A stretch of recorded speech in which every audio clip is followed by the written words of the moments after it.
না ঠান্ডা থাকবে কেন, এইমাত্র তো বক্স দিয়ে দিছে। না না ঠান্ডাই খায়। কেমন চাটা? তুমি সাবুদানার ডেজার্ট খাইছিলা? আমি খাইনি, আমি একটু খাবো না।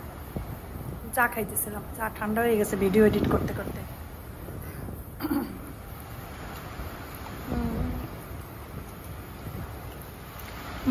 মোহিত ঘুমায়?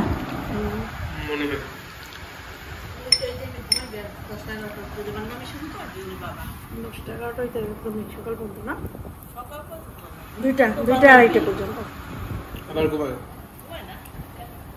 তারপরে 2টা 2:30 ঘুমায়। মজা আছে হাফিজ, আমি একটু দেখি তো কেমন।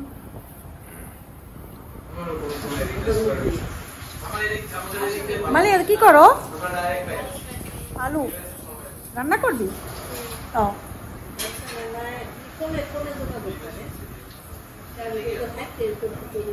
কি খাও? কি খাও? সাবুদানা। আমি খেয়েছি। হ্যাঁ তুমি খেয়েছো তো। ডেজার্ট খাচ্ছে মাশাআল্লাহ। আমাকে মাহিদ অনেক লম্বা হয়েছে, 6 ফিট হয়ে গেছে। 6 ফিট হয়েছে। যাও ভাইয়ের কাছে। পরে না, পরীক্ষা তো পরে, রিভিশন পড়া তো শেষ। এখন আর ইয়া নাই, টিউশন নাই মাহিদ? টিউশন নাই? কি গরম করো? গরম করো, রুয়াবজা দাও। না না রুয়াবজা দাও। না না থাক, পড়াশোনা নেই। হ্যাঁ কইছে। না আমাদের পড় যা। তুমি নানার সাথে ঈদের একদিন ইয়ে করব, মায়ের সাথে বের হব। আচ্ছা তো তুমি নানার সাথে একটু গল্প করো। যাই নানা কি করে? শুয়ে আছে। যাও যাও যাও একটু গল্প করো।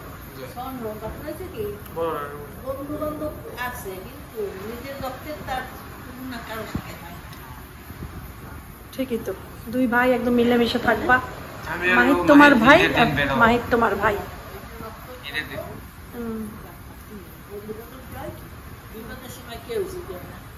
না কিছু বন্ধু বান্ধব আছে খুব ভালো, এরা জিগাইবে সারা জীবন। আর তোমার ভাগ্যে পড়ে না, আমার তো বন্ধু বান্ধব সেই রকম, সবাই তো অনেক ভালো আমার বন্ধু বান্ধব।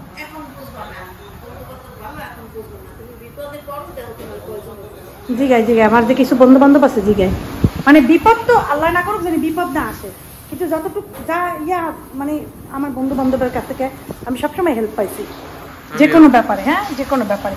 এই যে বাংলাদেশে আসি, যতবার আসছি সবসময় আত্মীয় স্বজনের বাসায় উঠেও নেই। কয়জনে তোমার নিয়ে ঢাকার মতো শহরের জায়গায় যারা নিজেরা বাসা আছে তোমার নিয়ে আস্তিক করে খাওয়াইবে? আমার বান্ধবীরা তো আমার জন্য করছে। মা মেয়ের যুদ্ধ চলছে এতক্ষণ বন্ধু বান্ধব নিয়া। তো আমার মার কাছে বন্ধু বান্ধব জীবনে কোনো উপকারে আসে না, আর আমার কাছে বন্ধু বান্ধব জীবনে অনেক উপকারে আসে যদি সেরকমের বন্ধু বান্ধব হয়। তো সবার লাইফে সব বন্ধু বান্ধব ভালো হয় না, কারো লাইফে অনেক ভালো ভালো বন্ধু বান্ধব পায়, আবার কারো লাইফে পায় না। আমার মার লাইফে হয়তো পায় নাই, কিন্তু আমার লাইফে আমার যে বন্ধু বান্ধব আছেন যারা, হ্যাঁ খারাপ মন্দ মিলিয়েই তো মানুষ, মানে কিছু আছেন স্বার্থপর, কিছু আছেন নিঃস্বার্থভাবে ভালোবাসে, সবটাই আছে। তো আমি আমার বিশেষ করে আমার একটা বয়সে যে আমি সৌদি আরবে যাওয়ার পর যে বান্ধবীদের আমি পেয়েছি, একদম সৌদি আরবে যাওয়ার পর থেকে মনে করেন আমার 17 বছর বয়সের থেকে আমি যে বান্ধবীদের পেয়েছি সেইটা বেশিরভাগই আমি ভালো পেয়েছি। সত্যি কথা যেটা, তাদের সাথে আমার রিলেশনটা মানে এখন পর্যন্ত ওই রকমেরই আছে। আর ছোট থেকে যাদের সাথে 16 বছর পর্যন্ত ছিলাম, তাদের তো ছেড়ে এসেছি বহুদিন পর, তাদের সাথে আবার দেখা হয়েছে, সেজন্য তাদের সাথে ভালোবাসাটা থাকলেও তাদের সাথে দেখা গেছে ওরকম অতটা দেখা সাক্ষাৎ বা অতটা মেলামেশা হয় না যতটা হয় আমার পরবর্তী সময়ের বান্ধবীদের সাথে। এরা হইছে সমবয়সী না, এরা এক বয়সী, কেউ বড় কেউ ছোট এরকম বয়সী। তো এদের সাথে আমার খুব ভালো একটা রিলেশন। আর রিলেশন রাখার জন্য দুই পক্ষেরই কিন্তু থাকতে হবে, ধৈর্য থাকতে হবে, তারপরে ভালোবাসা থাকতে হবে সমপরিমাণ। এখন একজন করবে সারাক্ষণ, বা একজন আপনাকে ভালোবাসবে, অপরজন সেটা রেসপন্স ঠিক মতো করবে না, বা আপনাকে সে ভালোবাসবে না, সেটা কিন্তু মানে সেটা হয় না। তাহলে ভালোবাসা বন্ধুত্ব হয় না। বন্ধুত্ব নিঃস্বার্থভাবে হতে হবে এবং একজন আরেকজনের জন্য যান পরাণটাও দিয়ে দিতে হবে, সেটাকে বলে বন্ধুত্ব। তো যাই হোক এই আর কি কথা। এরপরে বাসা থেকে এসে আবার নামাজ পড়ার পরে একটু চা খেয়েছিলাম, কি জানি বলে চপ, কারণ আমি খেয়ে ওইখান থেকে বাসার থেকে শুধু বেগুনি আর একটা আলুর চপ খেয়েছিলাম আর তরমুজ খেয়েছিলাম, আমি আর কিচ্ছু খাইনি। তো আমার ক্ষুধাও লেগেছিল অনেক। তারপরে তো 11:30টার সময় বলি যে 11:30 কি 11:45টার সময় আমি খাবার খেতে বসেছি। ডিম ভাজি করে নিয়েছি আর চিকেন ছিল আর বিরিয়ানি, ওই বিরিয়ানিটা 4 পিস চিকেন ছিল, 4 পিসই 4 জনে খেয়ে ফেলেছি। আসলে বাসার থেকে এসে রান্নাবান্না করতে ইচ্ছাও করে নাই, কিছু একটা করবো ইচ্ছা করে নাই। যাই হোক হয়ে গেছে, চলে গেছে একটা দিন এই আর কি। তো এটা হচ্ছে ফজরের অনেক পরে আমি বসে বসে দোয়া দরুদ পড়ছিলাম, তখন মুরগির আওয়াজের জন্য আমি বলি কি একটু ক্যামেরাটা ধরি, যেই মোবাইলটা বের করলাম আর মুরগি আর সাউন্ড করে না, এটাকে কুকুরু কুকুরু কুকুরু ডাকতেই ছিল। যাই হোক এখন সকাল হয়ে গেছে, এখন ঘুমাতে যাব। এখন কি গুড নাইট বলবো না গুড মর্নিং বলবো সেটা হচ্ছে কথা, কারণ আমরা তো সাধারণত ঘুমাতে গেলেই গুড নাইট বলি, কারণ তখন রাত থাকে এবং সুন্দর রাত থাকে, সেজন্য গুড নাইট, ঠিক আছে। তো এখন যেহেতু আমরা আমাদের সকাল, তো সকালে তো কি বলবো গুড মর্নিং বলে ঘুমাবো, ঠিক আছে সেটাই করি। হ্যাঁ, কারণ সকালে তো সাধারণত সবাই সজাগ থাকে আর আমরা সকালে যাব ঘুমাতে, এটা কেমন ব্যাপার না? কিছু করার নেই, কারণ রাতে ঘুম হয় না এই একটা মাস ইবাদতের মাস, রাতভর বসে থাকতেই ভালো লাগে আর দিনে একটু ঘুমাই, দেখা যায় 12:30 পর্যন্ত ঘুমাই, অনেক সময় 1টা পর্যন্তও ঘুমাই, উঠে তারপরে বাকি কাজগুলো করে ফেলি। তো আসিফ আব্বু একটু পরে ঘুমাবে। তো এটা হচ্ছে পরের দিন বিকেলবেলা। আমার এর আগ পর্যন্ত মোবাইলটা ইউজ করতে একদম ইচ্ছা করে না, যে একটু ভিডিও করব কিছু করব, আমি সব কিছু গুছিয়ে টুছিয়ে নেই, তারপর মনে হয় যে একটু ভিডিও করা উচিত। তো যাই হোক এখন আমি আজকে বানাবো মোগলাই বানাবো, তারপর আলুর চপ চুলায় অলরেডি দিয়েছি, ডিম আলুর চপ যেটা সেইটা ডিম দিয়ে, আর বেসন গুলিয়ে নিয়েছে। আমার বেসনের প্রশংসা অনেকেই করে, বলে যে আপনার বেসনের খাবারগুলো মজা হয়। আর আমি কিন্তু প্রথম রোজাতেও সবসময় দেখিয়েছি বেসনের ভিতরে কী কী মিক্স করি আমি, এখন সবাই জানে অবশ্য, এটা না জানার কিছু নেই। তবে আমি অনেক সময় দেখা যায় এটার ভিতরে যে ম্যাজিক মশলাটাও একটু দিয়ে দেই, সব সময় না কিন্তু মাঝে মাঝে, জাস্ট টেস্ট আনার জন্য দেই। তারপরে হচ্ছে গিয়ে মরিচের গুঁড়া, হলুদের গুঁড়া, তারপরে বেকিং পাউডার, বেকিং সোডা সব কিছু ইউজ করি, নয়তো কিন্তু ক্রিস্পি থাকে না। আর চালের গুঁড়া দেই একটু বেসনের সাথে, চালের গুঁড়াটা দেওয়ার কারণে একটু মুচমুচে ভাবটা বেশি টাইম থাকে। আসলে কি আমাদের চেষ্টা থাকে সবসময় জানি আমাদের খাবারগুলো যখনই মুখে যাক না কেন, খাবারগুলো জানি ক্রিস্পিটা থাকে, খাবারের যে ইয়াটা মানে মজাটা যেন থাকে, হ্যাঁ, তেলটা যেন খাবারের ভিতরে না ঢুকে, অনেকভাবেই চেষ্টা করি।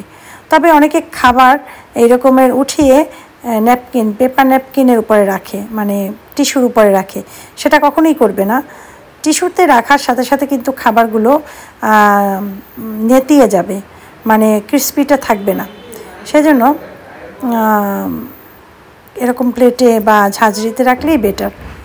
যাই হোক আলুর চপগুলো ভেজে তারপরে হচ্ছে কি আগে মোগলাইটা করব, মোগলাইটা করে তারপরে হচ্ছে বেগুনি ভাজবো। আমার ইফতারের সব থেকে মানে মজা লাগে হচ্ছে একমাত্র বেগুনিটা দেখা যায় আমি অনেকগুলো খেয়ে ফেলি, এই প্রতিটা রোজায় আর কিছু খাই না না খাই বেগুনি খেয়েছি, এই খাবারটাই আমার কাছে প্রচুর ভালো লাগে। আর ইফতারে দেখা যায় যত কিছুই বানাই না কেন আমি কিন্তু সব খাই না, যেটা যেটা পছন্দ হয় সেটা খাই, যেটা মনটায় চায় সেটা একটু নেই, আর দেখা যায় ওইভাবে খাই না। সেটা আমার মা কালকে ফলো করেছে, দুনিয়ার কেউ আমার এইভাবে ফলো করে না। আম্মা বলে কি যে তুই তো কিছু খেলেই না, তা আমি বললাম আলহামদুলিল্লাহ, যা খাইছি এইভাবেই খাই, এতটুকু খাই আমি। আম্মা বলে তুমি মোটা হওয়ার ভয়ে খাও না, তুমি তো অনেক শুকাইছো। তা আমি বললাম কই শুকাইছে, আমি ঠিক আছে। তা আম্মা বলে এরকম করো না, তাতে কিন্তু অসুস্থ হয়ে যাবা, তুমি খাও, খাইলে তুমি স্ট্রং থাকবা। হ্যাঁ, এটা সত্যি কথা, খাইলে মানুষ স্ট্রং থাকে, তবে অয়েলি খাবার না খাওয়াই বেটার। অয়েলি খাবারে স্ট্রং থাকা তো দূরের কথা, নানান অসুখ ধরে। তো আর 2টা দিন, এই 2টা দিন একটু চলবে এগুলা, এরপর আর চলবে না। কোথা থেকে যেন একটা মাছই আসছে, আর লাবানটা যে তৈরি করেছি মানে লাবানের কাছে আসার চেষ্টা করছে, ঘ্রাণ পেয়েছে মনে হয়, মিষ্টি ঘ্রাণ। তো যাই হোক এই দই দিয়ে প্রতিদিনই লাবানটা খেয়েছি শেষের দিকে, অনেক ভালো লেগেছে। আর এই লাবানটা অবশ্যই স্বাস্থ্যসম্মত, মানে ইফতারে এরকম 1 গ্লাস লাবান হলে আর কিছু লাগেই না। আর আমি যেই পরিমাণ পানি খাই ইফতারে, আমার তো মনে হয় কিছুই খাওয়া লাগে না। তো তো এবার এই বছর আম্মা চাচ্ছে যে তার বাসায় মানে আমার বাবার বাসায় যে এবার ইচ্ছা করি। আম্মা বলে গত বছরও তো তোমার বাসায় গেছি, কোরবানির সময় গেলাম, তারপরে গেলাম, তো এবছর চলো আমরা একসাথে ঈদ করি, আমার বাসায় চলে আসো সবাই, এখানে বেশি আমরা মজা করি। আসলে আম্মা খুব চায় যে সব সন্তান তার কাছে থাকবে, নাতি নাতকুরা তার কাছে থাকবে, যেহেতু এবার ভাবিও আছে, হ্যাঁ, তারপরে মালিহাও আছে, সবাই আছে। গত বছর তো ওরা ছিল না, ওরা ছিল ইয়াতে চিটং ছিল। ভাবি গত বছর কোরবানিতে আমার সঠিক মনে নাই, হ্যাঁ কোরবানিতে চিটংই ছিল, মালিহা ছিল ইয়াতে কি বলে ভোলাই। তো যাই হোক, এই আর কি কাহিনী। তো এই জন্য আমার আম্মাও চাচ্ছিল যে আমরা সবাই একসাথে থাকি, একসাথে থাকলে একটা অন্যরকম একটা মজা থাকবে, ভালো লাগবে। তো এই জন্য আমিও চিন্তা করছি, আম্মাকে বললামও যে আম্মা দেখি যদি আসিফকে রেডি করানো যায়, মানে আসিফকে মানানো যায়, কারণ আসিফ ইদানিং কোথাও যেতে চায় না, নানুর বাসায় এমনকি যেতে চায় না। তার ভিতরে একদিনের ভিতরে বলেছিল মা নানুর বাসায় যাবা, তো আমি যেই বললাম আচ্ছা ঠিক আছে চলো, বলে কি না ঠিক আছে থাক, নানু বলেছিল না ঈদের দিন দেখা করতে যেতে, তো ঈদের দিনই যাব। তো ওই ইয়াতে আমি চিন্তা করলাম যে আসিফকে দেখি যদি রাজি করানো যায়, কারণ ও তো ওই ওর ব্রেন যখন এখন যেটা কাজ করে যে যাব, মন চাইলে যাবে, না মন চাইলে যাবে না। তো দেখি যদি ও রাজি থাকে তাহলে আমরা যাব। তো ও খাচ্ছে, তো আমি বললাম যে তুমি এইটা আগে খাও, এইটা আগে খাও, হ্যাঁ, তো তারপরে ওইটা খাও, কারণ নয়তো আমি খাবার ওরে এখন না দিলে করবে কি যা এই জুসটা খেয়ে ও চলে যাবে। ও ইদানিং ইফতারও খেতে চায় না ঠিকভাবে, এই কয়দিন যাবত একদম খাওয়ায় ওর ইচ্ছাই নেই, অনীহা। আমি কয়দিন যাবত ওকে গ্যাসের ওষুধ খাওয়াইছি, মানে গ্যাস্ট্রিকের। তাও দেখলাম যে হ্যাঁ তার ভিতরে প্রচুর গ্যাস জমছিল, এটা আমি বুঝছি। যাই হোক, আর অনেক ওষুধ খায়, তো নানান রকমের ওষুধ খায়, গ্যাস হওয়াটা স্বাভাবিক, ওই হিসাবেই হয়েছে ওর। যাই হোক, তারপর ওকে একটু একটু করে পুশ করছি যে আমরা কিন্তু ঈদে নানু বাড়ি যাবো। তো দেখি যে কিছু বলে না, বলে ওকে। তো দেখি যদি বানানো যায় তাহলে এবারের ঈদ হবে বাবার বাসায়, আর ও যদি না যেতে চায় তাহলে আমাদের বাসায় আমরা করব, এই আর কি। তো দেখি কোনটা হয়, যেটা ভালো হয় সেটাই করব।